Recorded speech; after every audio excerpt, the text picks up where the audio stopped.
This is some fucking bullshit. Okay, so I work primarily as a babysitter, but with what's been going on I haven't been getting any business. That was until yesterday. I got an email requesting my services to watch some kids for the weekend. I replied that I'd love to, provided their kids are healthy. I also informed them due to the circumstances I'd need half my pay in advance. They agreed to it and said they'd drop them off at 8.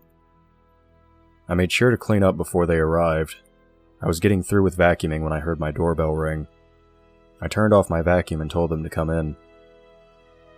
"Hey," I said, coming down the stairs. "Don't worry, your kids will be safe with me. I just need to know if there's anything important I should know about..." My voice trailed off when I saw who was inside my house. Standing in my living room was a family of 4. A dad, daughter, mom, and son. All of them had deathly pale skin like they hadn't seen the sun in years. That wasn't what made my blood run cold, though. It was their pitch black eyes. The instant I saw them, I got an overwhelming urge to run out of the house. The problem was they were right at the bottom of the stairs. I thought about running back up and jumping out of a window, but I doubt a broken ankle would increase my chances of escape. Besides, they weren't technically doing anything to harm me. I figured my best course of action was to talk with them. "Can I help you?" I hesitantly asked. "I'm the client you spoke with earlier," the dad said. "Wait, what? You guys are? But you're..." "Aliens, demons, monsters. We've heard it all," the mom said. "I'm Eliza. This is my husband, Norman, our daughter, Louise, and our son, Abraham.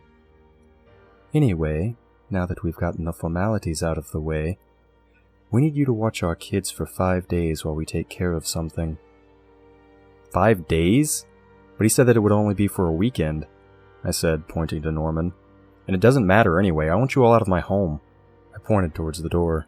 "You aren't in any position to be making demands. If you don't want to comply, however, we can show you what happens to our prey," he said. "And what would that be exactly?" I replied, trying to call his bluff. Norman made a choking motion with his hand. Instantly, I felt like a vice was crushing my windpipe. Okay, fine," I choked out. "I'll watch them." "Good," he said, releasing me. I rubbed my throat. "I want the first half of my pay, though." Without words, the mom reached into her purse and pulled out a large stack of $100 bills. "If you do a good job, there's more where this came from," Eliza said. "But if we come back to see so much as a scratch on either of them, no hell that you can think of will compare to what we'll do to you." "Yeah, I got it," I softly replied. "Good," Norman smiled. His straight white teeth looked out of place on him. "See you in 5 days, he said, and left with Eliza. Words can't describe how awkward the silence was as the kids and I looked at each other. "So, is there anything you guys need?" "No thank you. We'll let you know if we do," Louise said. "Right. I'll be in the kitchen if you do." For the first few hours, nothing really happened. They just sat on the couch and watched TV. That all changed around midnight. I was on my laptop when I heard one of them come into the kitchen. It turned out to be Abraham. "Do you need anything?" He stared at me for a couple moments with his soulless black eyes. "We need you to take us somewhere," he told me. "But everything's closed." "Not where we need to go. Don't worry, it won't take long." I went in my car and I began driving us out of my neighborhood. "Where are we headed?" I asked. "Just keep going. We'll let you know when we're there," Louise said. The place we went turned out to be the cemetery. "I'm afraid to ask, but why are we here?" I inquired. "Our parents gave us specific tasks to do while they were gone. The first one is here." "Right, and what exactly is it that you're supposed to do here?" "Follow us." "Can't I wait here?"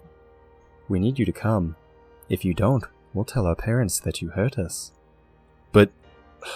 "Fine." I got out of my car and quietly closed the doors. We walked into the graveyard, which was dimly lit by some lamps. Abraham and Luis looked around. "There," Abraham said, pointing to the tallest gravestone. "What do you need from here?" I asked once we had walked to it. Luis pointed to a shovel resting on a nearby stone. "Dig," she told me. "Are you crazy? I'm not digging up someone's grave," I said. Before either of them could reply, we heard someone yelling at us. "What do you think you're doing?" a man called to me. It turned out to be the groundskeeper. He was too far away to make us out completely. "We're just passing through," I called back. "Then why are you holding my shovel and why are you parked outside?" "I thought it looked really cool and kind of spooky here and the car's not mine." "Really? Then I guess you don't mind if I have it towed." "No, wait," I pleaded. "Aha! So you admit it," he smugly said. "Okay, you got me, but it isn't what you think." "Then what are you doing here?" "I need to dig up this grave?" I realized saying that didn't help me look any better the moment the words left my mouth. "You're doing what?" the groundskeeper asked, raising his voice. "That's it. I'm calling the police." "No, wait," I said, but he was already taking out his phone. That was when Abraham and Luis began approaching him. At first, he told them that they shouldn't be at the graveyard. When they got closer, however, he stopped talking. A look of fear came over him, and he tried running away. The children had begun levitating off the ground like ghosts. They flew towards the groundkeeper and caught him with ease. Despite him being larger than them, they were able to hold him down with ease. I rushed over to them to try and stop them, but I was too late. When I reached them, I didn't understand what I was seeing at first. My mind registered it after a couple of seconds, though. Some sort of black, inky substance was shooting out of the kids' mouths. It covered the groundskeeper, making him look like a shadow with a solid presence.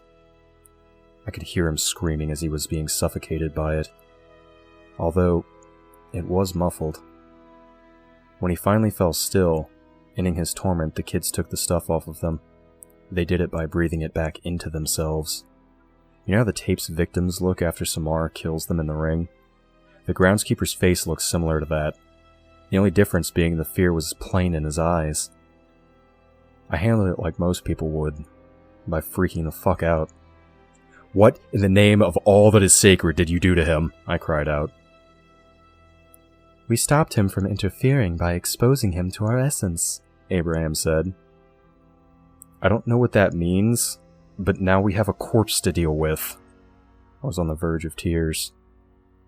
"Then it's convenient that we are in a cemetery," Louise said. "Now I suggest you continue with what we came here to do if you don't want to meet the same fate as him." I reluctantly dragged the groundskeeper's body to the tombstone, then began digging. "Happy place. I'm in my happy place," I sobbed as I did so. I opened the coffin to reveal the skeleton of a man who had been buried with some golden items. This included a gold-handled dagger, a gold-framed hand mirror, and a golden pocket watch. "Grab him and his things," Abraham said. "Oh, come on! You want me to steal a corpse?" "We do," Louise said. I sighed and picked it up. After I got it out, I threw the groundskeeper's body in the coffin, then put the lid over it. As I was closing it, I glanced at the inside of the lid. Disturbingly, there were some scratches on the inside of it, and what I figured was dried blood. I drove us back. Nobody said a word the entire time. I tried not to think about the fact that I had just witnessed a man get murdered, and that there was a long-dead corpse in my trunk. When we got back, the kids went down into my basement with the corpse and the things we took from it. They haven't come up in a few hours. I've managed to type this up in the meantime. I've dealt with poorly behaved kids in my time, but Abraham and Luis are a bit much for me, and I have to deal with them for another 4 days, so does anyone know any tips that might help me?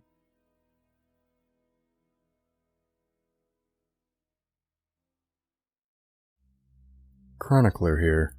I'd like to thank RoseBlack2222 for allowing us to use their story. If you enjoyed this story, be sure to check them out in the description.